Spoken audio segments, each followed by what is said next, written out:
Hello student, स्वागत है आपका जेपी साइंस क्लासेस में। आज हम देखिए पढ़ने वाले हैं क्लास 12th का बायोलॉजी। आज हम क्या पढ़ेंगे? Class 12th biology. अब क्लास 12 बायोलॉजी का चैप्टर नंबर 5 हम पढ़ने वाले हैं। तो चलिए स्टार्ट करते हैं। आज हम पढ़ने वाले हैं क्या? क्लास 12th का बायोलॉजी। क्या पढ़ने वाले हैं? Biology, chapter number 5। Chapter number ये है 5, जिसका नाम है वंशागत। वंशागत तथा विविधता के सिद्धांत। वंशागत तथा विविधता के सिद्धांत। देखिए आज हम क्या पढ़ने वाले हैं? वंशागत तथा विविधता के सिद्धांत। इसको पूरा कंप्लीट करने वाले हैं। देखिए इस चैप्टर में जो आपका 5 है, ये एक नई इकाई शुरू होती है क्लास 12th में, जो दूसरी इकाई है आपका। आप इसको देखोगे तो इसका नाम है आनुवंशिकी। इकाई के क्या नाम है? देखिए इसकी इकाई का जो नाम, इसकी इकाई का नाम क्या है? आनुवंशिकी। आनुवंशिकी को बोलते हैं जेनेटिक्स। क्या बोलते हैं? जेनेटिक्स। और ये क्लास 12th का बहुत ही ज्यादा इम्पोर्टेंट टॉपिक है, बहुत ही महत्वपूर्ण आपका ये क्या चैप्टर है। इस चैप्टर की जो छोटी छोटी चीजें हैं, जो बेसिक चीजें हैं, उनसे भी क्वेश्चन पूछे जाते हैं। तो हम इस चैप्टर को बिल्कुल एकदम बेसिक से स्टार्ट करेंगे। तो आप काफी तरफ लेकर बैठ जाइए और हर एक बात को ध्यान सुनिए, समझिए और उसको नोट करते चलिए। तो देखिए इस चैप्टर को स्टार्ट करने से पहले देखिए इस चैप्टर का नाम क्या है? वंशागत तथा विविधता के सिद्धांत। तो इन शब्दों का पहले हम मतलब समझें। तो इन शब्दों को मतलब समझने के लिए आप कुछ और शब्द समझिए। देखिए सबसे पहले इसमें आप एक शब्द समझिए कि आनुवंशिक लक्षण। आनुवंशिक लक्षण। अब देखिए क्या होता है आनुवंशिक लक्षण, क्या होता है? देखिए वे लक्षण जो एक पीढ़ी से दूसरी पीढ़ी में जाते हैं, वे लक्षण जो एक पीढ़ी से दूसरी पीढ़ी में जाते हैं, उन्हें कहते हैं आनुवंशिक लक्षण। यानी जब देखिए क्या होता है, कुछ लक्षण, कुछ क्या है? लक्षण। अब देखिए ये लक्षण क्या होते हैं? एक पीढ़ी से, एक पीढ़ी से दूसरी पीढ़ी में जाते हैं। कहाँ जाते हैं? दूसरी पीढ़ी में जाते हैं। तो देखिए इन लक्षणों का, यानी कुछ लक्षण है, जो लक्षण है, कुछ लक्षण ऐसे हैं जो एक पीढ़ी से दूसरी पीढ़ी में जाते हैं। तो इन लक्षणों को, इन लक्षणों को ही क्या बोलते हैं? इन लक्षणों को बोलते हैं आनुवंशिक लक्षण। आनुवंशिक लक्षण क्या होते हैं? वे लक्षण जो एक पीढ़ी से दूसरी पीढ़ी में, यानी ऐसा समझिए कि वे लक्षण जो हमारे माता पिता से हमारे अंदर है, हमारे माता पिता से हमारे अंदर जो लक्षण आए हैं वो क्या है? आनुवंशिक लक्षण। तो इन्हें क्या कहते हैं? आनुवंशिक लक्षण। ध्यान समझिए, यानी वे लक्षण जो क्या है, कुछ एक पीढ़ी से दूसरी पीढ़ी में जाते हैं, इन लक्षणों को क्या कहते हैं? आनुवंशिक लक्षण कहते हैं। अब ध्यान समझिए, ये जो जाने की प्रक्रिया है, ठीक है, एक पीढ़ी दूसरे पीढ़ी में जो ये जाने की प्रक्रिया है, जाने की प्रक्रिया, ये जो जाने की प्रक्रिया है, इसको क्या कहते हैं? देखिए इसको कहते हैं वंशागत। क्या बोलते हैं? वंशागत। यानी आनुवंशिक लक्षणों का एक पीढ़ी से दूसरी पीढ़ी में जाने की जो प्रक्रिया है, इस प्रक्रिया को क्या कहते हैं? वंशागत। क्या कहते हैं? वंशागत। और देखिए इन सभी चीजों का हम जिसमें अध्ययन करते हैं उसे क्या बोलते हैं? आनुवंशिकता। क्या बोलते हैं? आनुवंशिकता। यानी वंशागत का देखिए इस प्रक्रिया का जो अध्ययन होता है, इस प्रक्रिया का अध्ययन उसे बोलते हैं आनुवंशिकता। क्या बोलते हैं? आनुवंशिकता। यानी कि देखिए ये कुछ लक्षणों का एक पीढ़ी से दूसरी पीढ़ी में जाने की जो प्रक्रिया होती है, प्रक्रिया को वंशागत बोलते हैं। और इस प्रक्रिया के अध्ययन को, इस प्रक्रिया के अध्ययन को क्या बोलते हैं? आनुवंशिकता। सिर्फ इस प्रक्रिया के अध्ययन क्या बोलते हैं? आनुवंशिकता। तो अब ध्यान से वंशागत आपको समझ में आ गया। देखिए इस चैप्टर का नाम क्या था? वंशागत। तो वंशागत आपको समझ में आ गया। इसके बाद देखिए तथा विविधता। अब विविधता क्या होता है? देखिए हमारे अंदर और हमारे माता पिता, देखिए हमारे माता पिता से कुछ लक्षण हमारे अंदर आए तो वो हो गया आनुवंशिक लक्षण। लेकिन हमारे माता पिता में कुछ ऐसे लक्षण है जो हमारे अंदर नहीं है, यानी उनमें हमारे अंदर कुछ विभिन्नता है, तो उन विभिन्नताओं को हम बोलते हैं विविधता। क्या बोलते हैं? विविधता। यानी जो लक्षणों में कुछ न कुछ अनंत हो, विभिन्नता हो, अंतर हो, उसे बोलते हैं विविधता। अब देखिए, वंशागत और विविधता इन दोनों का क्या पढ़े? सिद्धांत पढ़े। इनके क्या क्या सिद्धांत है, कौन कौन सी इसमें थ्योरी लगता है, किस किस बात का ध्यान रखा जाता है, और क्या क्या चीजें होती हैं, इन सबको हमको समझना है। तो आपको इन शब्दों का मतलब समझ में आ गया होगा कि चैप्टर हम पढ़ना है, तो आप चैप्टर समझ लीजिए। अब इस चैप्टर में हम कुछ चीजें पढ़ते हैं, क्योंकि आंसर समझ आ गया। इसके बाद देखिए इकाई का क्या है, इस इकाई का नाम है आनुवंशिकी। क्या नाम है? आनुवंशिकी।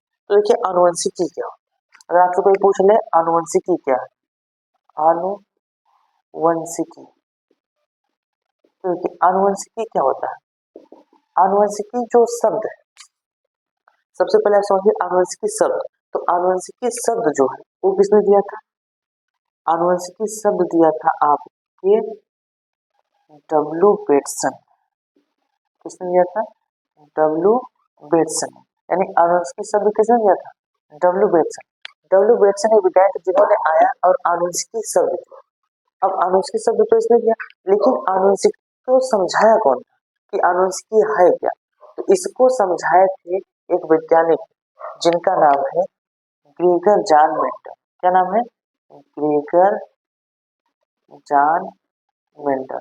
इन्होंने अपने प्रयोग से, देखिए ध्यान समझिए, ग्रेगर जॉन जो मेंडल थे, इन्होंने अपने प्रयोग से आनुवंशिकी को समझाया था, तो इसीलिए इनको क्या कहा जाता है?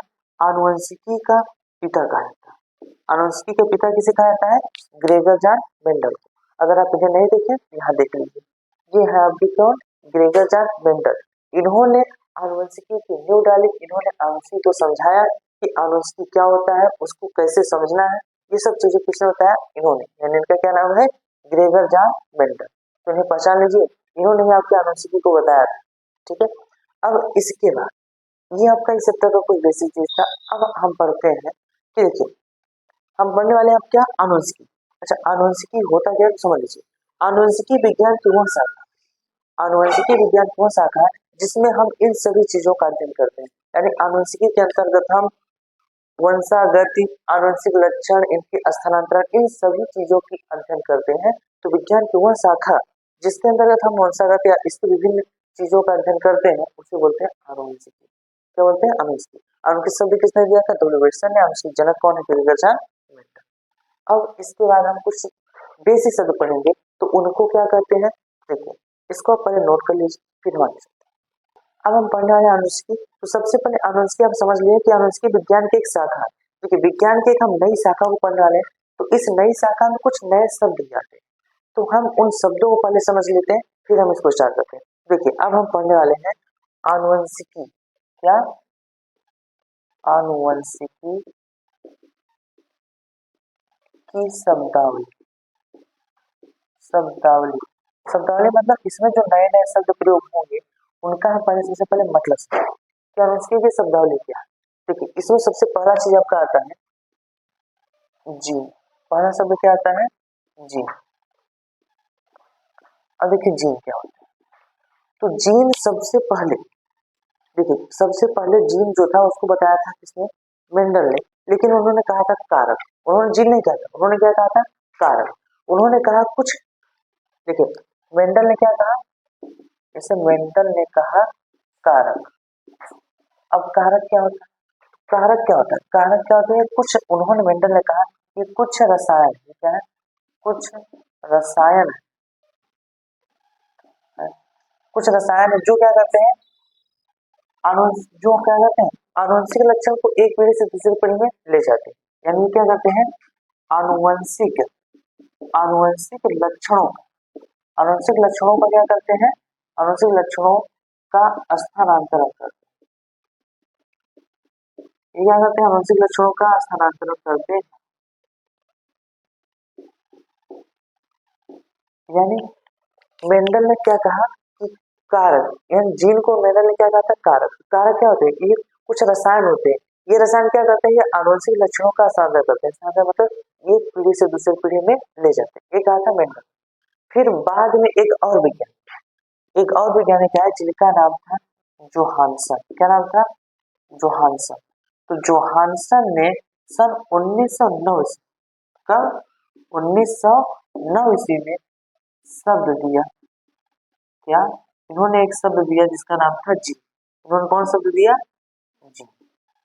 यानी देखिए, पहले मेंडल ने एनर्जी को कारक कहा था। क्या कहा था? कारक। फिर 1909 ईस्वी में एक और विज्ञानी है जिसका नाम था जोहानसन, और इन्होंने एक शब्द दिया जिसका नाम जीन। यानी जीन को किसने बताया? जोहानसन ने शब्द दिया था और बताया था किसने? ये आपका क्या था? जीन। अब जीन देखिए होता क्या है। तो जीन क्या होता है? तो देखिए, जीन कोशिकाओं को उपस्थित वह रचनाएं होती है जो आनुवंशिक लक्षणों को एक पीढ़ी से दूसरी पीढ़ी में ले जाने के लिए जिम्मेदार। जीन क्या होता है? यानी गुणसूत्र पर उपस्थित छोटी छोटी रचनाएं होती है जो एक पीढ़ी से दूसरी पीढ़ी में लक्षणों को ले जाती या ले जाने के लिए जिम्मेदार। ये था जीन। अब जीन के बाद दूसरा शब्द क्या आता है आनुवंशिक शब्दावली में? दूसरा शब्द आपका आता है युग्म विकल्पी। युग्म विकल्पी। अब युग्म विकल्पी क्या होता है? तो देखिए, युग्म विकल्पी को बोलते हैं एलील। क्या बोलते हैं? एलील। दोनों शब्द आप याद रखिए, हिंदी का भी और इंग्लिश का। देखिए, युग्म विकल्पी को बोलते हैं एलील। अब एलील क्या होता है? देखिए, एलील होते क्या? एलील आपके इसी नाम को समझिए आप। देखिए, लिखे हैं इसमें युग्म विकल्पी। देखिए, युग्म से होता है जोड़ा। युग्म से क्या होता है? जोड़ा। यानी देखिए, जीन का वह युग, जीन का वह युग जो क्या करता है? जीन का वह युग जो आनुवंशिक लक्षणों के लिए एक विशेष लक्षण के लिए जिम्मेदार। यानी जीन का वह युग्म जो किसी विशेष लक्षण के लिए जिम्मेदार होता है उसे कहते हैं युग्म विकल्पी। क्या कहते हैं? युग्म विकल्पी। यानी युग्म विकल्पी क्या होता है? यह जीन का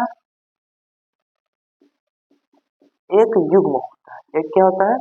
युग्म होता है जो किसके लिए? ये जो आपका जिम्मेदार होता है किसे? एक लक्षण के लिए। किसके लिए? एक लक्षण के लिए जिम्मेदार होता है।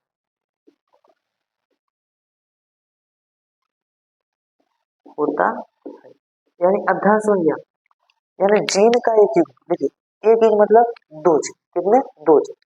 दो जीन मिलकर एक लक्षण के लिए जिम्मेदार होते हैं, इसको बोलते हैं युग्म विकल्पी। जिससे आप एग्जाम्पल में समझ सकते हैं। एग्जाम्पल में देखिए, अगर कोई लंबा है, कैसा है? लंबा है।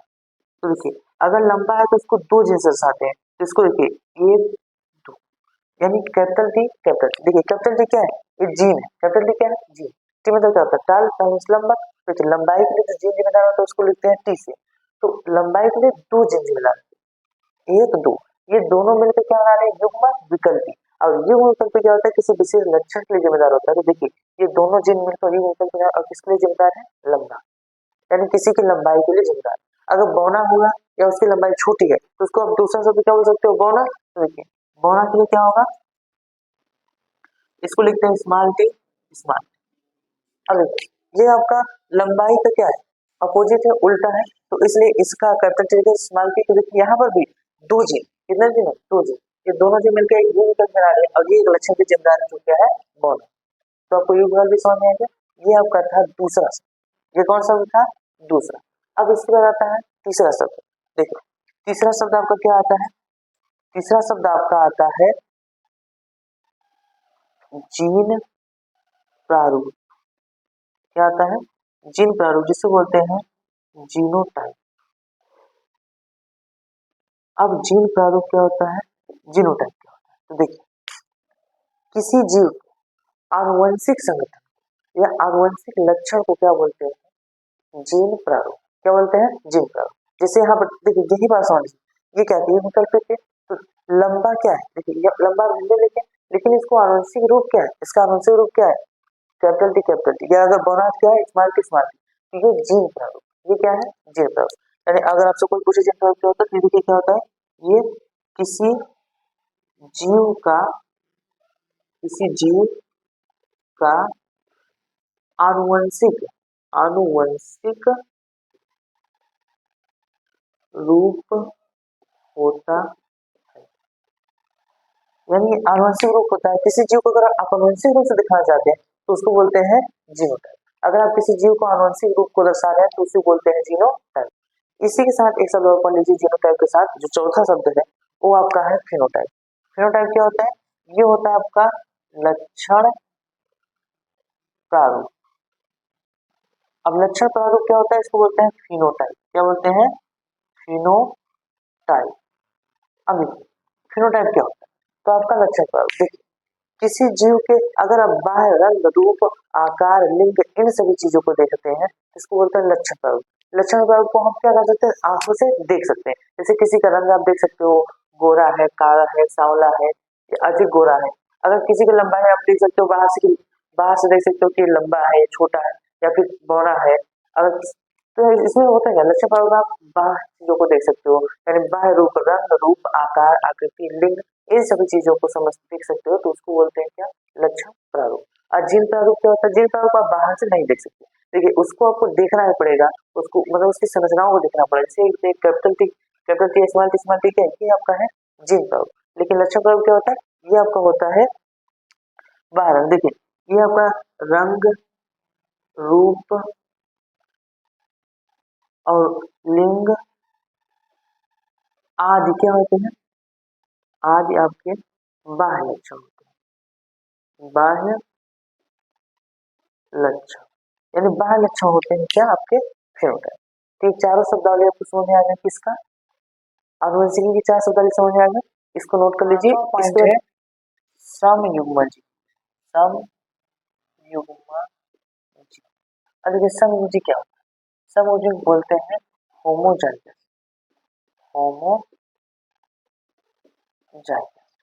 होमोजाइगस क्या होता है, समयुग्मी क्या होता है, देखिए जब युग्म विकल्पी में उपस्थित दोनों जीन समान, कैसे हो, दोनों जीन समान हो तो उसे बोलते हैं समयुग्मजी। और इसी के साथ एक और शब्द आता है आपका विषमयुग्मजी। क्या आता है, छठवां शब्द आपका क्या है, विषमयुग्मजी। देखिए विषम युग्मजी, आपका जो विषमयुग्मजी होता है उसको बोलते हैं हेट्रो हेट्रोजाइगस, हेट्रोजाइगस।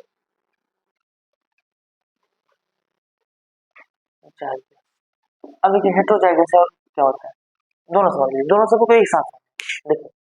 जब युग्म विकल्पी में, युग्म विकल्पी में दोनों जीन समान होते हैं तो होता है आपका समयुग्मजी। और जब दोनों जीन असमान हो जाते हैं तो आ जाता है विषमयुग्मजी। देखिए युग्म विकल्पी में अगर दोनों जीन क्या है, देखिए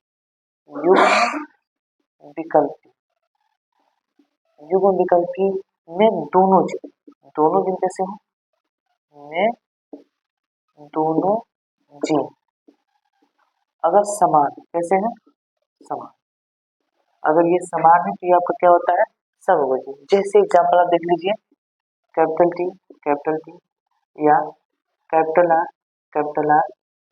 देखिए ये दोनों में युग्म विकल्प कैसे है, देखिए ये भी समान है, दोनों कैपिटल होते हैं, समान है, तो इसको बोलते हैं क्या, समयुग्मजी। अगर ये विषमयुग्मजी हुआ तो क्या हो जाए, दोनों जीन अगर कैसे हो जाए, दोनों जीन असमान, असमान में मतलब एग्जांपल आप देख लीजिए कैसे हो सकते हैं, capital T small T, capital R small. अब ध्यान रखिए इसमें जो जीन है, देखिए एक जीन कैपिटल है, एक स्मॉल, एक कैपिटल है, एक स्मॉल, यानी जीन क्या है, असमान। अगर जीन असमान हो जाते हैं तो उसे बोलते हैं विषमयुग्मजी, और जीन अगर समान होते हैं तो उसे बोलते हैं समयुग्मजी। ये दोनों सब समझ आ गए। चलिए अब इससे आ गया एक तीसरा, मतलब अगला पॉइंट है आपका सातवां पॉइंट आपका है प्रभावी लक्षण। प्रभावी लक्षण, अब देखिए प्रभावी लक्षण क्या होता है, जब प्रभावी लक्षण होता है क्या, देखिए वह लक्षण जो समयुग्मजी और विषमयुग्मजी दोनों स्थितियों में दिखाई दे, क्या, वह लक्षण जो समयुग्मजी और विषमयुग्मजी दोनों स्थितियों में दिखाई देता है उसे बोलते हैं प्रभावी लक्षण। तो अगर आप देखेंगे, देखिए समयुग्मजी तथा विषमयुग्मजी, विषमयुग्मजी दोनों स्थितियों में दिखाई देता है, दोनों में दिखाई देता है, लिख सकते हैं प्रदर्शित होता है, प्रदर्शित होता है। जैसे एग्जाम्पल, देखिए एग्जाम्पल आप समझिए, आपके पास एक है कैपिटल टी, तो आपको पता है किसको बता रही है, लंबा, किसको बता रहा है, लंबा। अगर यहीं पर हम लिखते हैं कैपिटल टी स्मॉल टी, तो देखिए ये कैसा होगा, इसका भी लंबा ही होगा, ये भी कैसा होगा, लंबा। क्या समझिए, देखिए कैपिटल टी तब पर भी लंबा था, अब कैपिटल टी स्मॉल टी होगा तब पर भी कैसा है, लंबा है। यानी देखिए ये समभुजी और विषमभुजी दोनों स्थितियों में जो दिख रहा है लक्षण कौन सा दिख रहा है, लंबाई का। किसका लक्षण दिख रहा है, लंबाई, क्योंकि आपको पता है कैपिटल टी होता है लंबाई को दर्शाता है, तो ये दोनों स्थितियों में कैसा दिखा है, लंबाई, इसको बोलते हैं प्रभावी लक्षण। अब इसी के साथ आपका एक शब्द आता है अप्रभावी लक्षण। तो 8वां पॉइंट आपका क्या है, अप्रभावी लक्षण। देखिए अप्रभावी लक्षण क्या, अप्रभावी लक्षण आपका होता है वह, देखिए जब यह समभुजी में तो दिखाई दे लेकिन विषमभुजी में न दिखाई, समभुजी में दिखाई दे परंतु विषमभुजी में न दिखाई दे तो आपका होता है अप्रभावी लक्षण। देखिए अगर समभुजी में क्या होगा, समयुग्मजी में क्या होगा, ये प्रदर्शित होगा, लेकिन विषमभुजी में, विषम युग्मजी में क्या होगा, यह विषमभुजी में प्रदर्शित नहीं, इसको बोलते हैं अप्रभावी लक्षण। यानी जब यह समभुजी में था तो दिख रहा था लेकिन विषमभुजी में था वो नहीं दिख रहा था। जैसे एग्जाम्पल आप देखिए, एग्जाम्पल क्या होगा, एग्जाम्पल होगा देखिए small T small, small T small. देखिए आपको भी बताया गया कि बौना के लिए जिम्मेदार, किसके लिए, बौना के लिए। अब अगर यहीं पर हम उसको लिखते हैं कैपिटल टी स्मॉल टी, तो देखिए यहाँ पर कैसा है, समभुजी कैसा है, बौना, लेकिन ये जो कैपिटल टी स्मॉल टी होगा तो ये कैसा होगा, विषमभुजी। अब ये हो जाता है लंबा, कैसा हो जाता है, लंबा। अब आप लोग बताइए, देखिए समभुजी में कैसा था, बौना, लेकिन विषमभुजी इसको लंबा नहीं होना चाहिए, या तो हल्का लंबा होना चाहिए या बौना होना चाहिए, लेकिन यहाँ पर क्या सिर्फ लंबा, लंबा है, देखिए लंबा है, यहाँ पर आप देख चुके हैं। यानी यहाँ पर जब ये अपने कैपिटल के साथ आता है तो स्मॉल वाला अपना प्रभाव नहीं दर्शा पाता, अपना प्रभाव नहीं दर्शा पाता, इसीलिए उसको लिखा था अप, क्या लिखा था, अप्रभावी। और यही कैपिटल टी वाला अपना प्रभाव दर्शा देता है, बोल देते हैं प्रभाव। तो इतनी चीजें समझ में आई। देखिए ये थे आपके आनुवंशिकी के शब्दावली, ये सब क्या थे, आनुवंशिकी के शब्दावली। यानी आनुवंशिकी जो विज्ञान की शाखा है इसको समझने के लिए आपको इतनी चीजें आनी चाहिए, ये क्या है, इन सब चीज को आना चाहिए। अब इसके बाद हम स्टार्ट करते हैं मेंडलवाद। क्या, मेंडलवाद, क्योंकि आनुवंशिकी के जनक कौन है, आनुवंशिक जनक है ग्रेगर जॉन मेंडल, तो मेंडलवाद आप पढ़ने वाले, इसको नोट कर लीजिए, हम चलते हैं मेंडलवाद। चलिए अब हम स्टार्ट करते हैं मेंडलवाद। तो हम क्या स्टार्ट करेंगे, मेंडलवाद। अब देखिए मेंडलवाद क्या होता है, तो हम इसको एकदम बेसिक से पढ़ेंगे। देखिए मेंडलवाद आपको नाम से समझ में आ रहा है कि किसके द्वारा दिया गया था, मेंडल द्वारा। देखिए मेंडल का पूरा नाम क्या था, सबसे पहले समझिए, मेंडल नाम था ग्रेगर जॉन मेंडल, इनका पूरा नाम क्या था, ग्रेगर जॉन मेंडल। देखिए इनका जन्म हुआ था 1822 ईस्वी में और मृत्यु हुई थी 1884 ईस्वी में। यानी 1822 में इनका जन्म हुआ था और मृत्यु हो गई 1884। देखिए ये कहाँ पैदा हुए थे, इनका जन्म कहाँ हुआ था, तो इनका जन्म हुआ था ऑस्ट्रिया में। कहाँ हुआ था, ऑस्ट्रिया में। देखिए ये ऑस्ट्रिया में जन्म लिए थे और वहां पर चर्च में ये कार्य क्या करते थे, ये चर्च में पादरी थे, क्या थे, चर्च में पादरी। तो इनका जन्म कहाँ हुआ था, ऑस्ट्रिया में, कब हुआ, 1822 में, और मृत्यु हो गई 1884 में, और ऑस्ट्रिया के चर्च में पादरी थे। अब देखिए उसके बाद इन्होंने अपना कुछ प्रयोग किया, तो इन्होंने अपना प्रयोग किस पर किया, देखिए इन्होंने अपना प्रयोग किया, प्रयोग देखिए इन्होंने किया था 1856 से 1863 तक। इन्होंने अपना प्रयोग कब से कब तक किया, 1856 से 1863 तक अपना प्रयोग किया था। अब देखिए इन्होंने प्रयोग किस पर किया, तो इन्होंने अपना पूरा प्रयोग किया था, इन्होंने प्रयोग किया था उद्यान मटर पर। किस पर, उद्यान मटर पर। उद्यान मटर को देखिए इसका साइंटिफिक नाम होता है पाइसम सटाइवम। क्या नाम होता है, पाइसम सेटाइवम, यानी उद्यान मटर का वैज्ञानिक नाम होता है पाइसम सेटाइवम। तो इन्होंने पाइसम सेटाइवम पर अपना प्रयोग किया था। और कितने समय किया था, आप यहाँ देख लीजिए, इन्होंने अपना पूरा प्रयोग किया था 7 वर्षों। कितने समय तक, 7 वर्षों तक अपना प्रयोग किया था इन्होंने उद्यान मटर पर। 1856 से 1863 तक इन्होंने अपना उद्यान मटर पर क्या किया, प्रयोग। देखिए उद्यान मटर प्रयोग करते समय इन्होंने क्या किया, सबसे पहले इन्होंने उद्यान मटर के कुछ विशेष लक्षणों को चुना। क्या किया, मेंडल ने मटर के जो ये मटर थे, उद्यान मटर, इससे अपना प्रयोग किया और इन्होंने मटर के कुछ, देखिए मटर के 7 लक्षण देखे। कितने लक्षण देखे? 7 लक्षण। यानी मेंडल ने उद्यान मटर के 7 विपरीत लक्षण लक्षणों को देखा। क्या किया? 7 विपरीत लक्षणों को देखा और उनको दर्शाया। तो देखिए मेंडल द्वारा जो 7 विपरीत लक्षण थे, ये कौन से लक्षण थे और उनमें कौन कौन सी चीजें थी? तो देखिए ध्यान से यहाँ पर, लेकिन 7 लक्षणों को देखिए। पहले से लक्षण को देखिए, फिर प्रभावी, फिर अप्रभावी। तो इसमें देखिए सबसे पहला लक्षण क्या है? पहला लक्षण आपका है फली की रंग। पहला लक्षण क्या है? फली का रंग। देखिए फली का रंग कैसा? फली का जो रंग है प्रभावी वो आपका हरा है और अप्रभावी कैसा है? पीला। यानी फली का रंग जो प्रभावी होता है वो हरा होता है, अप्रभावी पीला। उसके बाद है फली की आकृति। दूसरा लक्षण क्या है? फली की आकृति। देखिए फली की आकृति क्या है? फली की आकृति आपका है फूली हुई प्रभावी और पिचकी हुई या सिकुड़ी हुई, देखिए सिकुड़ी हुई या पिचकी हुई अप्रभावी। तो ये आपका दूसरा लक्षण था। तीसरा लक्षण है बीज का रंग। देखिए बीज का रंग कैसा होता है? आलू होता है, मटर के बीज का रंग कैसा होता है? पीला और हरा। तो जो पीला होता है वो प्रभावी होता है और हरा कैसा होता है? अप्रभावी। इसके बाद आता है देखिए चौथा लक्षण। चौथा लक्षण क्या है? बीज का आकार। तो बीज का आकार कैसा है? देखिए बीज का आकार या प्रभावी में होता है गोल और अप्रभावी कैसा होता है? झुर्रीदार। प्रभावी में गोल होता है और अप्रभावी में झुर्रीदार। इसके बाद आता है आपका पुष्प का रंग। तो देखिए पुष्प का रंग कैसा होता है? इसमें लिखा है धूसर बैगनी। तो धूसर या बैगनी, अब याद रखिए बैगनी कैसा होता है? बैगनी। तो बैगनी अगर है तो प्रभावी है, और वही श्वेत, श्वेत मतलब सफेद, अगर सफेद है तो कैसा है? अप्रभावी। अब इसके बाद क्या है? पुष्प की स्थिति। तो देखिए पुष्प की स्थिति क्या है? अच्छी है और अग्रस्त। अच्छी का मतलब होता है जहां से पुष्प में शाखाएं निकलती है उसे बोलते हैं अच्छी। और अग्रस्त का मतलब क्या होता है? अग्रस्त को आप शीर्षक से भी लिख सकते हो, कॉपी पे लिख लेना। वहां आप देखिए क्या लिखा है? अग्रस्त। अग्रस्त क्या आप लिखते हो? शीर्षक। शीर्षक मतलब होता है जो सिर्फ सिरे पर हो। कहाँ सिरे? जैसे पौधा है, पौधे के एकदम सिर पर जो पुष्प लगते हैं उनको बोलते हैं क्या? अग्रस्त। या आपका जिसमें जो लिखा है, तो देखिए इससे ये आपका क्या है? आपका जो अच्छे है ये आपका प्रभावी होता है और अग्रस्त क्या होता है? अप्रभावी। एक लास्ट लक्षण इन्होंने लिया, पौधे की लंबाई। देखिए पौधे की लंबाई में जो प्रभावी लक्षण होता है वो क्या होता है? लंबा, और अप्रभावी क्या होता है? बहुत। तो पौधे के लक्षण में आप ये देख लीजिए, प्रभावी लंबा होता है और अप्रभावी क्या होता है? बहुत। तो ये मेंडल ने 7 लक्षण लिए थे जो विपरीत लक्षण। अब इन लक्षणों को उन्होंने देखा, फिर इनके बीच कुछ उन्होंने क्या करा, देखिए उनके बीच क्या हुआ, उन्होंने कुछ अध्ययन किया।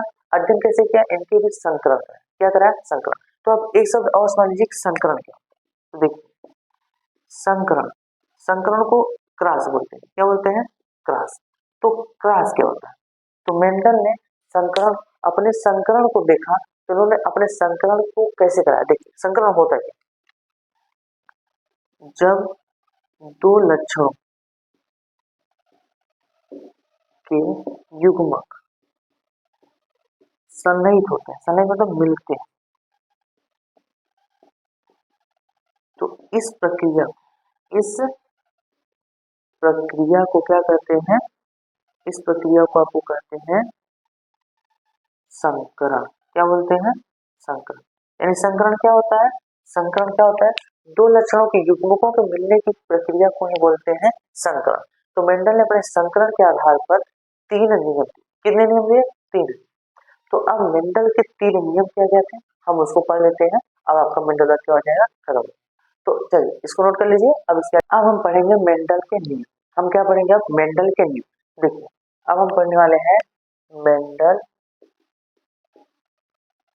के नियम।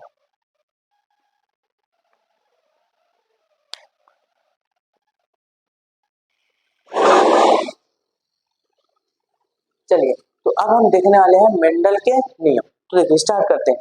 अब हम क्या पढ़ने वाले हैं? अब हम पढ़ने वाले हैं मेंडल के नियम। तो देखिए मेंडल ने अपने प्रयोगों के आधार पर 3, कितने नियम दिए थे?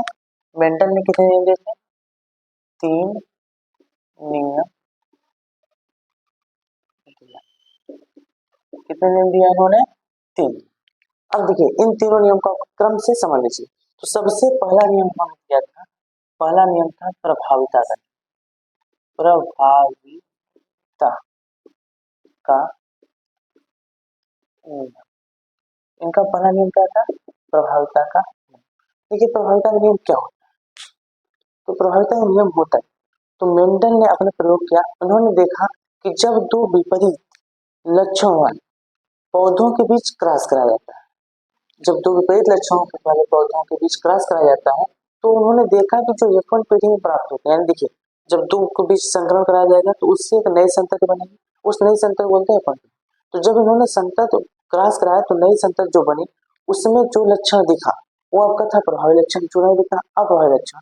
और इस घटना को क्या कहा, प्रभाविता का नियम। देखिए प्रभाविता का नियम क्या था, प्रभाविता का नियम होता क्या है कि जब दो लक्षणों के बीच संकरण कराया जाता है और उनके संकरण से जो F1 पीढ़ी प्राप्त होती है उसमें जो लक्षण दिखता है वो प्रभावी होता है और जो नहीं दिखता वो अप्रभावी होता है, और इसी बोलते हैं प्रभाविता का नियम।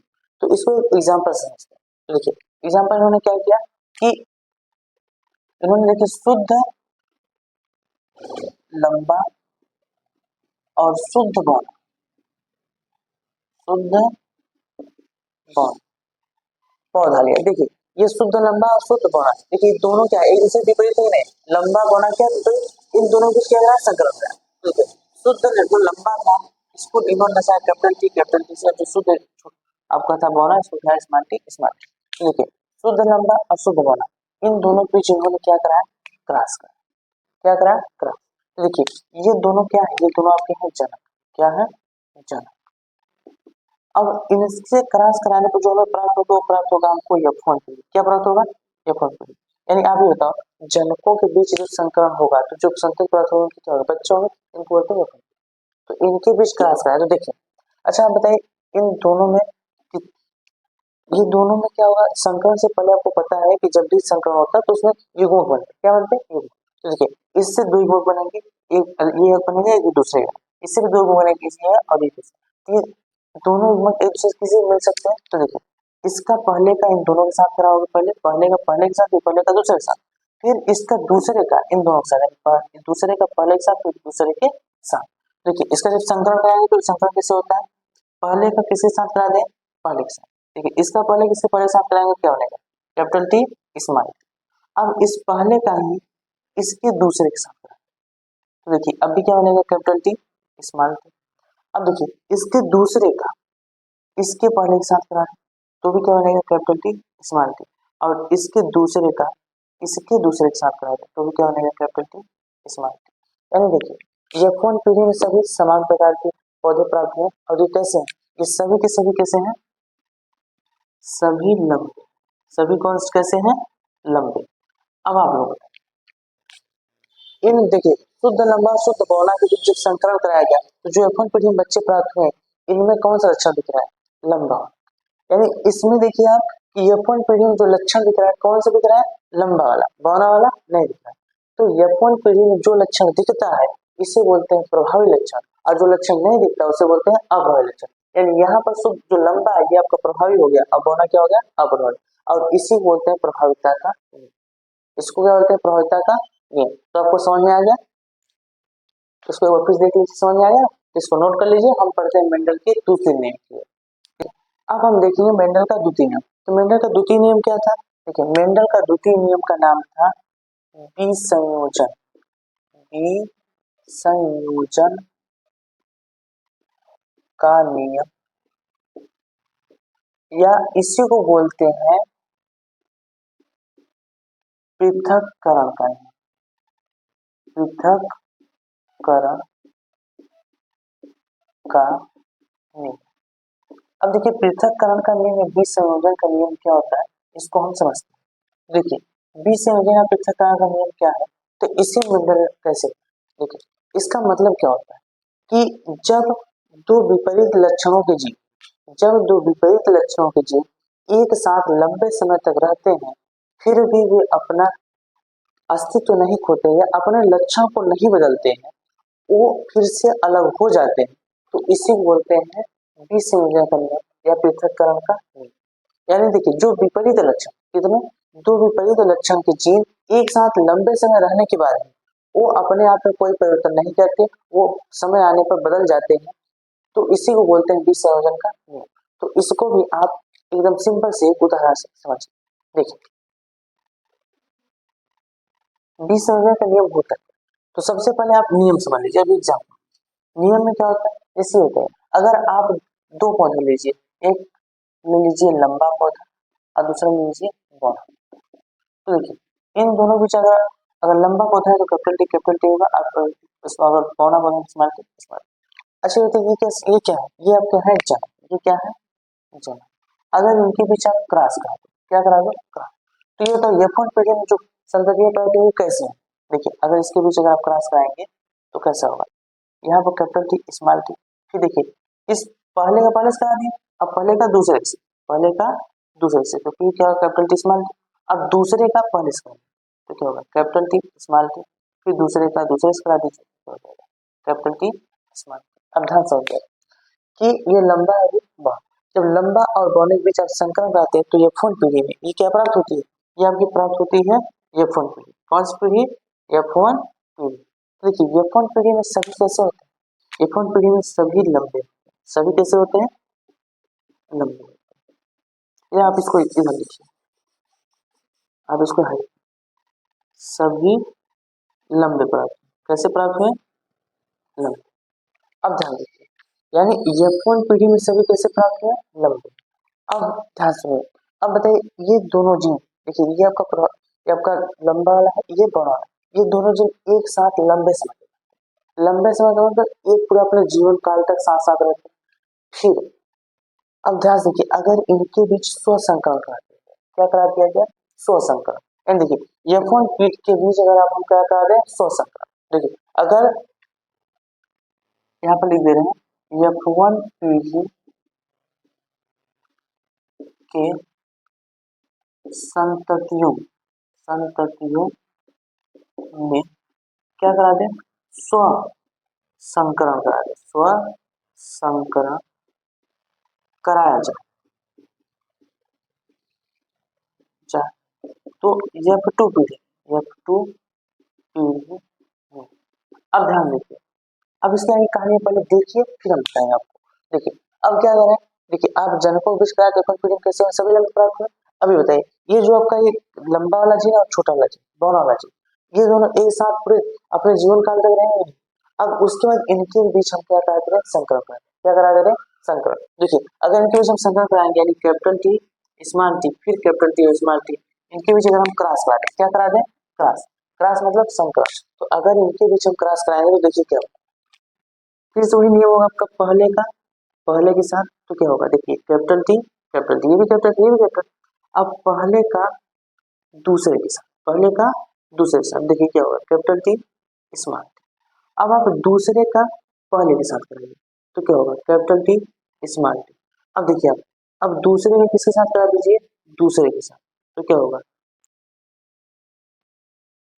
Small T small T. अब ध्यान से देखिए, देखिए ये कैसा हुआ ये लंबा, ये दोनों भी कैसा हो गया लंबा, ये दोनों भी कैसा हो गया लंबा। यानी यहाँ पर ये आपका जो तीनों है यहाँ से यहाँ ये कैसे होगा ये होगा लंबा। लेकिन ध्यान से देखिए ये आपका कैसा हो गया, ये आपका हो गया बौना, कैसा हो गया बौना।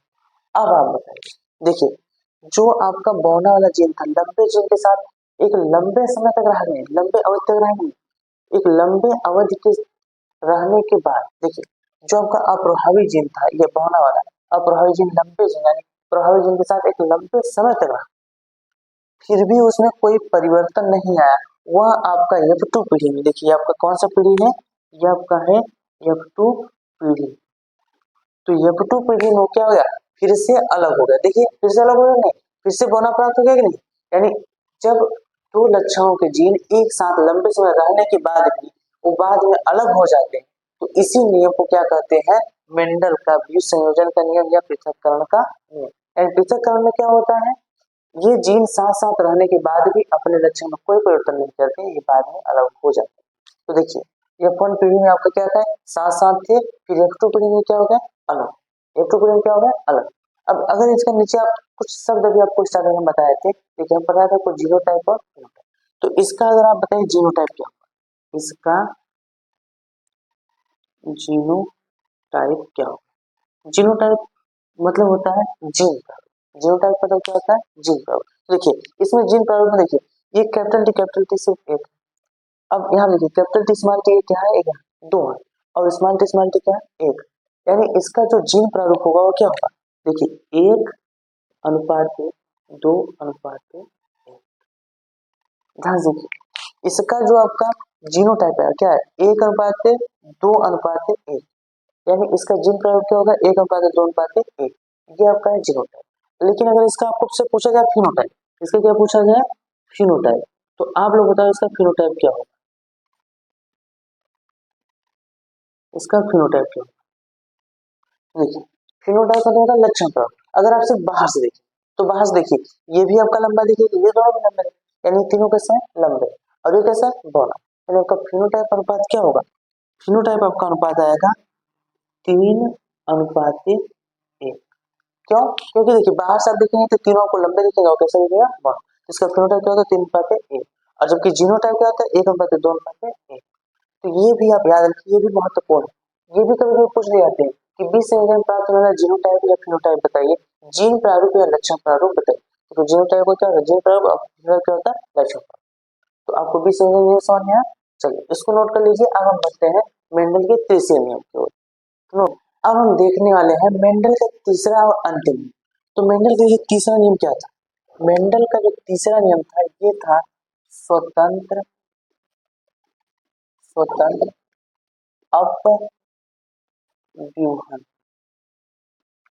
का नियम। क्या था, स्वतंत्र अपव्यूहन का नियम। तो स्वतंत्र अपव्यूहन का नियम क्या होता है, देखिए मेंडल के नियम में तीन नियम थे, कितने नियम थे, तीन। तो इसमें आपका था स्वतंत्र अपव्यूहन, तीसरा नियम क्या था आपका, स्वतंत्र अपव्यूहन। अब स्वतंत्र अपव्यूहन का नियम क्या होता है, तो पहले आप समझ लीजिए क्या होता है। देखिए स्वतंत्र अपव्यूहन का नियम यह था कि जो जीन होते इन जो जीन होते हैं या फिर युग्मक जब बनता है, देखिए आपको पता है जब जन्म होता है तो युग्मक बनता है, क्या बनता है, युग्मक। तो ये युग्मक एक नर का युग्मक बनता है और मादा युग्मक बनता है। तो नर और मादा जो युग्मक बनते हैं तो वो युग्मक एक नर का युग्मक मादा के किसी भी युग्मक के साथ मिल सकता है। यानी जो लक्षण उनके अंदर होते हैं, इन लक्षणों का एक लक्षण दूसरे के साथ किसी के साथ भी स्वतंत्र रूप से मिल सकता है, इनमें कोई बाधा नहीं आती। यही क्या होता है आपका स्वतंत्र अपव्यूहन का नियम। अब स्वतंत्र अपव्यूहन के नियम को समझाने के लिए मेंटल ने अपना संकरण में दो संकरण का प्रयोग किया था। दो संकरण मतलब क्या होता है, देखिए आप अभी पढ़े संकरण। संकरण में अगर सिर्फ एक लक्षण को ध्यान रखा जाए तो उसे बोला जाता है एक संकर संकरण। अगर संकरण में दो लक्षणों को साथ में लिया तो उसे बोला जाता है द्विसंकर संकरण। तो मेंटल ने जो स्वतंत्र अपव्यूहन का नियम था इसको उन्होंने किससे दर्शाया था, तो देखिए इसे उन्होंने द्विसंकर संकरण द्विसंकर संकरण से समझा, द्विसंकर संकरण से बताएं।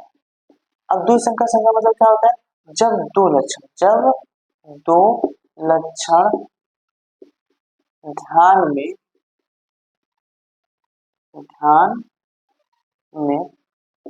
रखा जाए, यानी जब दो लक्षणों को साथ में लेकर, दो लक्षणों को साथ में लेकर संकरण कराया जाता है तो उसे बोलते हैं द्विसंकर संकरण। तो मेंटल ने इसको क्या दर्शाया, देखिए इन्होंने दो लक्षण, कितने लक्षण लिए, दो लक्षण।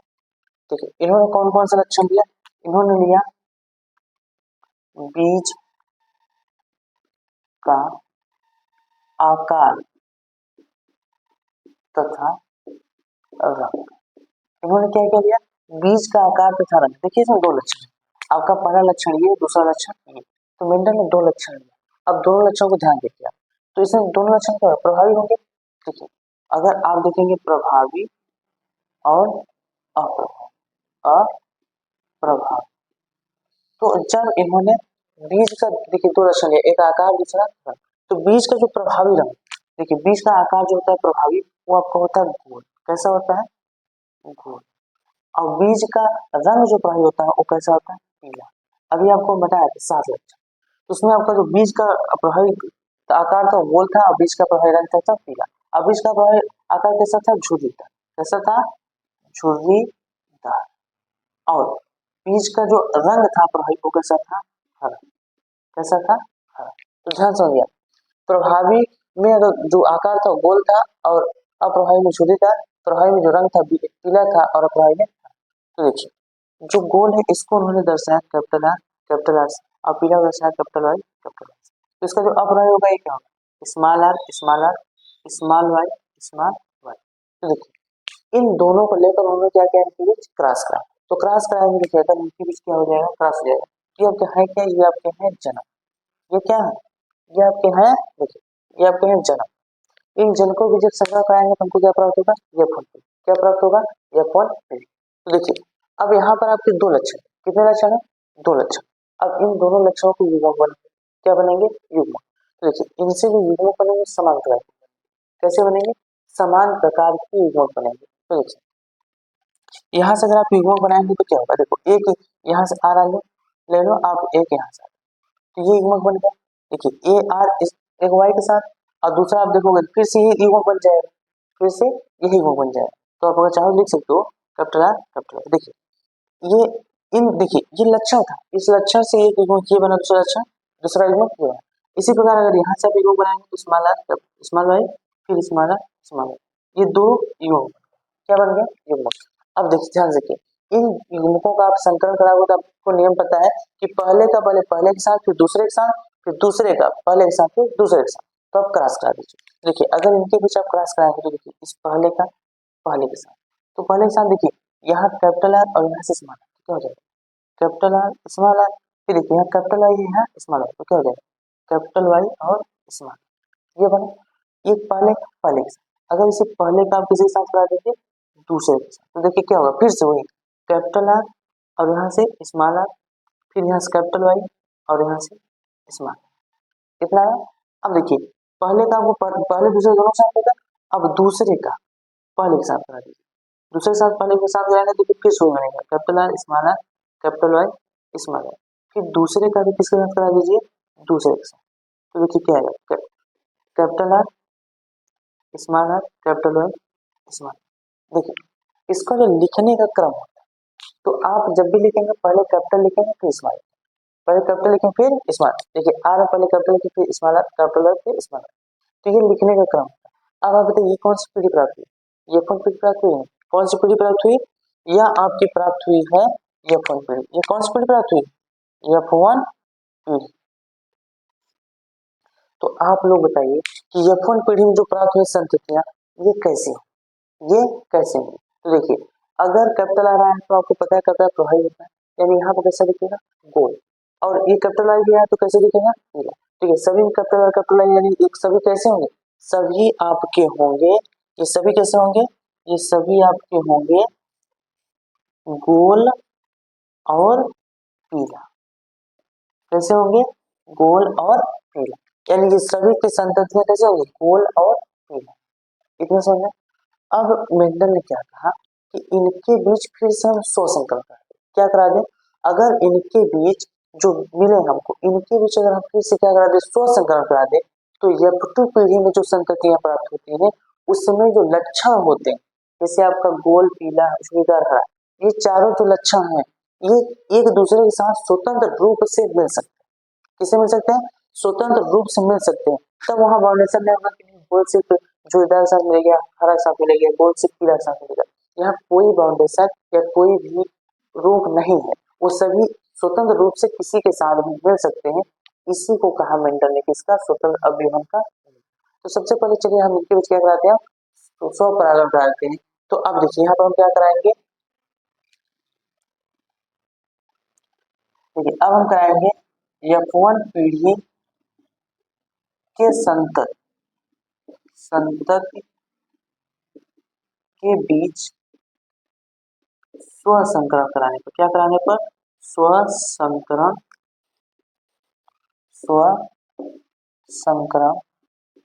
कराने पर, क्या कराने पर? स्वसंकरण।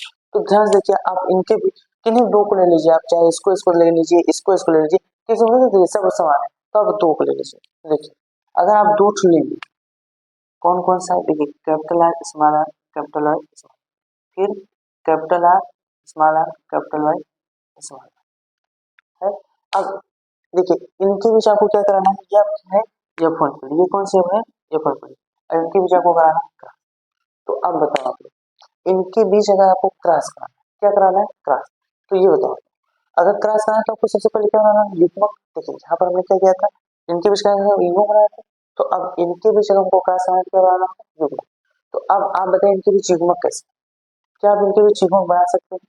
तो देखिए इनके बीच जो युग्मक है, सबसे पहले आपको ये बताना था कितने युग्मक या कितने प्रकार के युग्मक बने। तो देखिए इनके बीच कितने प्रकार के युग्मक बनेंगे, इसको बनाने के लिए आपको एक तरीका है। देखिए अगर आपको युग्मक पता करना है तो युग्मक पता करने के लिए होता है फोर्क लाइन। देखिए क्या होता है फोर्क लाइन मेथड।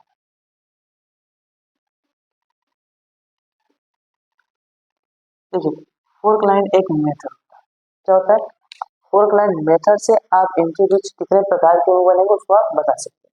देखिए फोर्क लाइन मेथड होता क्या, फोर्क लाइन का मतलब होता है आप तीन दिशाओं वाला एक इस तरीके से बना लीजिए। देखिए फोर्क में से होता है कांटा, लाइन में सबको पता है रेखा, मेथड में तरीका, यानी फोर्क में तो तीन दिशाओं वाला या तीन मुंह वाला ऐसे हो सकते, तीन मुंह वाला कांटा ले लो, क्या करो तीन मुंह वाला कांटा ले लो। अब इसी तीन मुंह वाले कांटे से आपको क्या बनाना है युग्मक। तो देखिए कैसे बनता है, देखिए दोनों समान है, जो युग्मक बनेंगे समान है, तो हम एक से बनाते रहे। देखिए इसमें अगर आप देखेंगे, देखिए जो आपका कैपिटल है ये कैपिटल एक साथ जा सकता है, स्मॉल एक साथ जा सकता है, दोनों साथ जा सकता है। तो आप और जो स्मॉल आर ये स्मॉल आर कैपिटल एक साथ जा सकता है और स्मॉल एक साथ दोनों साथ जा सकता है। देखिए कैपिटल आर कैपिटल स्मॉल एक साथ भी जा सकता है, ऐसे स्मॉल आर दोनों साथ जाएगा। तो आप क्या कीजिए यहाँ पर एक ऐसे लाइन खींचिए। देखिए क्या करेंगे, ये फोर्क लाइन बनाएंगे ऐसे ऐसे। अब देखिए इस तरफ इसके पीछे यहाँ लिख दीजिए आर और यहाँ ऊपर लीजिए कैपिटल और यहाँ लिख दीजिए स्मॉल। तो अब बताइए आर अगर इसके साथ जाएगा तो क्या बनाएगा, इसके साथ जाएगा तो ये capital I capital R capital R capital I बनाएगा, और इसके साथ जाएगा क्या बनाएगा कैपिटल आर स्मॉल। ये बन गया, देखिए दो युग्मक बन गया। इसी प्रकार आप फिर एक लाइन खींचिए तीन लाइन का ऐसे, और यहाँ पर स्मॉल आर लिखिए। देखिए पहले हम कैपिटल आर के साथ दोनों बना लिए, और फिर स्मॉल आर के साथ आप बनाएंगे फिर कैपिटल आई स्मॉल। देखिए अगर capital R small R capital I के साथ आएगा तो क्या बनाएगा स्मॉल आर कैपिटल आई, और ये अगर इसके साथ आएगा क्या बनाएगा स्मॉल आर स्मॉल। यानी इनसे कितने प्रकार के बनेंगे चार प्रकार, कितने प्रकार के बने चार प्रकार। देखिए जैसे इससे चार प्रकार के बने वैसे इससे कितने प्रकार के बने चार प्रकार के, यानी चार प्रकार के गुण इससे बने और चार प्रकार के गुण इससे बने। अब इन चारों प्रकारों के गुणों को आपस में क्या करना है मिलाना है और संकरण कराना है। तो इसको कराने के लिए देखिए अब जगह नहीं है तो आप इसको पहले नोट कर लीजिए, फिर हम संग्रह कराएंगे। तो इसको पहले नोट कर लीजिए। चलिए अब हम इसके आगे देखते हैं। देखिए आपने नोट कर लिया ना, आपने नोट कर लिया, चलिए अब इसके आगे देखते हैं। देखिए अब हमारे पास कितने हुए, देखिए चार युग्मक इसके हैं चार युग्मक इसके हैं। तो इसको बनाने के लिए हम क्या करते हैं इस प्रकार से आप बनाएंगे, इस प्रकार देखिए कॉलम बनाने के लिए। देखिए चार युग्मक आपको इधर लेना है और चार युग्मक इधर लेना है। तो देखिए कैसे करेंगे आप, इस प्रकार से आप लाइन खींच लीजिए। देखिए एक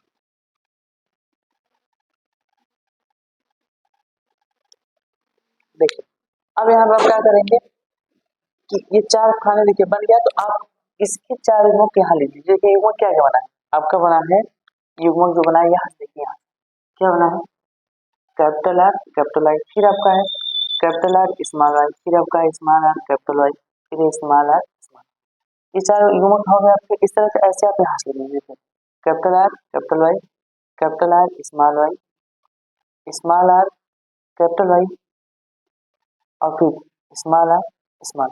अब इनके बीच आप क्या करा दिए क्रॉस करा दीजिए। देखिए क्रॉस कराएंगे सबसे पहले आप बताइए यहाँ से, देखिए इन दोनों की जो क्रॉस होगा किसमें लिखा जाएगा, देखिए यहाँ से कैपिटल यहाँ से कैपिटल क्या लिखेंगे आप कैपिटल आर और दोनों कैसे हैं कैपिटल आई कैपिटल आई। देखिए ये आपके है आर था कैपिटल, ये भी कैपिटल आर, तो दोनों कैपिटल कैपिटल क्या होगा कैपिटल आर और ये कैपिटल आई क्या होगा कैपिटल आई।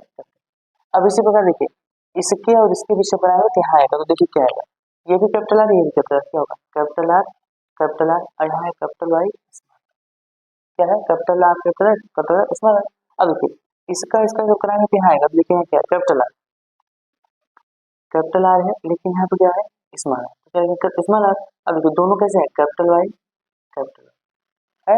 अब देखिए इसका अगर कराएंगे इसमें तो देखिए यहाँ क्या आएगा, capital R capital Y small Y, ये आ गया। देखिए चारों समझ आ गया आपको। इसी प्रकार आप इसमें करेंगे, तो इसमें करेंगे क्या करेंगे, ऊपर से लेंगे और फिर साइड से लेंगे, तो ऊपर से और साइड से, तो ऊपर से हम दोनों फिर से क्या है, कैपिटल आर कैपिटल वाई, लेकिन देखिए यहाँ पे क्या है स्मॉल, इसमें आप देखेंगे फिर से आपका कैपिटल आर, देखिए ये भी स्मॉल वाई ये भी स्मॉल वाई, तो यहाँ क्या आ जाएगा स्मॉल वाई स्मॉल। इसी प्रकार इसमें आप देखेंगे देखिए आएगा capital R capital Y small R, क्योंकि यहाँ कैपिटल वाई यहाँ पे आता है स्मॉल वाई। फिर इसमें आप देखेंगे कैपिटल आर स्मॉल आर, अब यहाँ भी वाई स्मॉल है यहाँ भी वाई स्मॉल, क्या हो जाएगा स्मॉल वाई स्मॉल, सही है। अब इसके बाद आप देखिए इसका और इसका क्रॉस कराएंगे, क्या होगा यहाँ पे capital R small R capital Y capital, देखिए दोनों कैपिटल। फिर इसका इसमें कराएगा क्या, कैपिटल आर कैपिटल वाई और स्मॉल, देखिए यहाँ पर आपका स्मॉल वाई यहाँ पे सदा कैपिटल वाई। अब इसमें अगर कराएंगे तो देखिए क्या होगा, यहाँ से भी स्मॉल आ रहे हैं यहाँ भी स्मॉल आ रहे हैं, देखिए दोनों स्मॉल आ रहे हैं, और वाई दोनों कैसे हैं कैपिटल, दोनों वाई कैसा है कैपिटल। अब इसके बाद देखिए इसमें आप देखेंगे कि दोनों फिर स्मॉल आ रहे हैं, ये स्मॉल ये कैपिटल वाई है और ये आपको कैसा है स्मॉल। अब देखिए लास्ट वाला लाइन में आप देखेंगे तो ये देखिए ये होगा आपका कैपिटल आर स्मॉल आर। अब देखिए ये कैपिटल आई है और एक स्मॉल आर। इसी प्रकार इसमें आप देखेंगे देखिए यहाँ पे क्या होगा कैपिटल आर स्मॉल आर, देखिए इस दोनों में दोनों वाई स्मॉल, यहाँ भी वाई स्मॉल है और यहाँ भी वाई स्मॉल है। अब इसमें अगर देखेंगे आप देखिए ये आर है और ये भी जैसा है, तो दोनों के सेम स्मॉल आर। अब वाई देखेंगे देखिए एक कैपिटल वाई है और एक स्मॉल, ठीक है। अब इसमें अगर आप देखेंगे देखिए यहाँ पर ये दोनों स्मॉल आर और दोनों वाई भी किसमें, इतना आपको समझ में आया? देखिए इसको इरेज कर दीजिए, ये बाहर से हो गया इतना। अब देखिए ये आपका क्या हो गया, इन दोनों के बीच क्रॉस कराते हैं, तो ये आपका प्राप्त क्या हुआ है, ये आपका प्राप्त हुआ है F2 PD, आपका ये क्या प्राप्त हुआ है F2 PD। तो अब ध्यान समझिए, देखिए ये लक्षणों का क्या हो गया, क्रॉस हो गया F2 PD प्राप्त हो गया। तो अच्छे होते हैं आप लोग, जो यहाँ पर कैपिटल आर है किसको दर्शाता है, कैपिटल आर दर्शाता है गोल को, किसको दर्शाता है गोल को, और जो कैपिटल आई किसको दर्शाता है आपका पीले रंग, किसको दर्शाता है पीले रंग को। देखिए यहाँ पर हम इसको संरचना बना दे रहे हैं, आपका जो गोल है कैपिटल आर है कैसा होगा गोल, कैसा होगा गोल। अब देखिए कैपिटल आई है तो कैसा होगा पीला, कैसा होगा पीला, तो पीला हम लिख नहीं रहे। अब देखिए पीला इसमें दर्शा नहीं रहे, व्हाइट ही आप समझ रहे पीला। अब यहाँ देखिए ये भी क्या कैपिटल आर है, ये कैसा होगा गोल, देखिए इसमें कैपिटल आई है ये भी कैसा होगा पीला। अब यहाँ पर देखिए इसमें एक कैपिटल आ रहा है, कैपिटल आर ये भी कैसा होगा गोल होगा, और कैपिटल आई तो क्या होगा पीला। इसमें देखिए यहाँ भी कैपिटल आ रहा है तो ये भी गोल होगा, और कैपिटल आई तो कैसा होगा पीला। अगर इसमें आप देखेंगे देखिए ये भी क्या है कैपिटल आर है तो गोल है, और कैपिटल आई तो कैसा होगा पीला होगा। अब यहाँ देखिए ये आपका कैसा है कैपिटल आ रहा है तो आपका कैसा होगा गोल होगा, लेकिन देखिए दोनों स्मॉल है, अगर दोनों स्मॉल है कैसा होगा हरा होगा। चलिए हरा होगा तो इसको हम ऐसे करते हैं कलर, इसका मतलब ये क्या हो गया हरा, कैसा हो गया। अब यहाँ देखिए ये कैसे आपका कैपिटल अगर आ रहा है तो गोल होगा, कैपिटल है तो पीला होगा। यहाँ पर देखिए यहाँ पर भी आपका गोल तो होगा, लेकिन ध्यान देखिए दोनों वाई कैसे स्मॉल है कैसा हो जाएगा आपका हरा। अब इसमें आप देखिए ये भी आपका कैसा है गोल है और पीला, क्योंकि कैपिटल आया है। यहाँ पर देखिए ये भी कैपिटल आया है कैपिटल आया तो गोल और पीला होगा। अब यहाँ देखिए ये स्मॉल आर कैसा है स्मॉल, अगर स्मॉल आर तो आपका ये कैसा होगा, ये आपका होगा झुर्रीदार। अब ये गोल नहीं, ये कैसा होगा झुर्रीदार, लेकिन देखिए कैपिटल आया तो कैसा होगा पीला, कैसा होगा पीला। अब यहाँ देखिए कैपिटल आर, देखिए यहाँ पर आपका स्मॉल आ रहा है, स्मॉल आर तो ये भी कैसा होगा, ये भी आपका झुर्रीदार ही होगा, और कैपिटल आया तो पीला। अब यहाँ देखिए ये आपको कैसा कैपिटल आर क्या होगा गोल होगा, और कैपिटल आर कैसा होगा पीला। अब देखिए यहाँ पर क्या है कैपिटल आर मतलब गोल। अब देखिए दोनों कैसे हो गया इसमें, मतलब ये भी कैसा हो गया आपका हरा हो जाएगा। अब यहाँ देखिए ये दोनों कैसे हैं स्मॉल आर, अगर दोनों स्मॉल आर तो कैसा होगा ये आपका ये होगा झुर्रीदार। और देखिए एक को आपका कैपिटल आर मतलब ये पीला होगा, और यहाँ पर देखेंगे तो ये देखिए दोनों स्मॉल आर है मतलब झुर्रीदार होगा, और दोनों स्मॉल आर मतलब हरा होगा। तो अब ध्यान से देखिए ये आपके कितने प्रकार के पौधे प्राप्त हुए या कितने प्रकार के बीज प्राप्त हुए। देखिए गोल पीला, ये भी गोल पीला गोल पीला। अब यहाँ देखिए गोल है लेकिन ये हरा है, यहाँ भी गोल है लेकिन हरा हो गया। अब उसके बाद यहाँ देखिए ये झुर्रीदार है लेकिन पीला है, ये भी झुर्रीदार है लेकिन पीला है।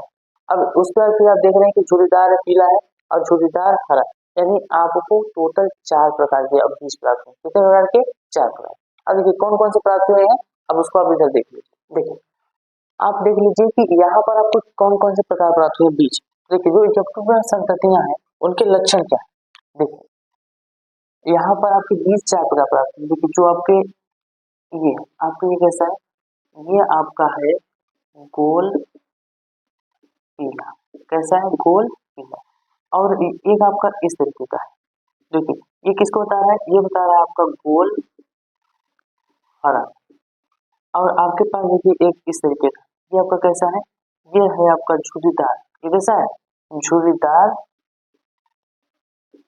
हरा, झुर्रीदार पीला, झुर्रीदार पीला। देखिए इसमें रंग नहीं आपका पीला। और एक इस तरीके का बनाया हो, देखो ये कैसा है? ये आपका है झुर्रीदार और हरा।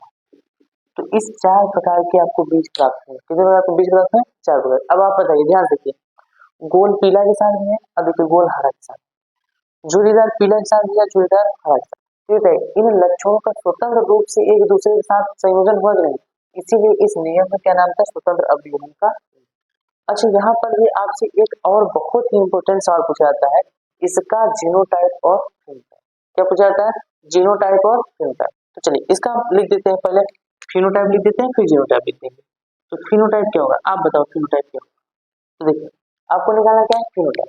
तो देखिए इसमें ये कैसा गोल पीला, तो अब गिनिए गोल और पीला कितने। देखिए 1 2 3 4 5 6 7 8 9, यानी 9 आपके पास है गोल और पीले। देखिए ध्यान से, ये भी बोला, देखिए ये चारों पीले आपके गोल और पीले हैं। फिर 5 6 7 8 9, ये 9 तो कैसे आपके गोल है और पीले। तो आपकी फिनोटाइप में सबसे पहले क्या प्राप्त होगा? देखिए गोल और पीला, गोल और पीला कितने हैं? 9। कितने हैं? 9।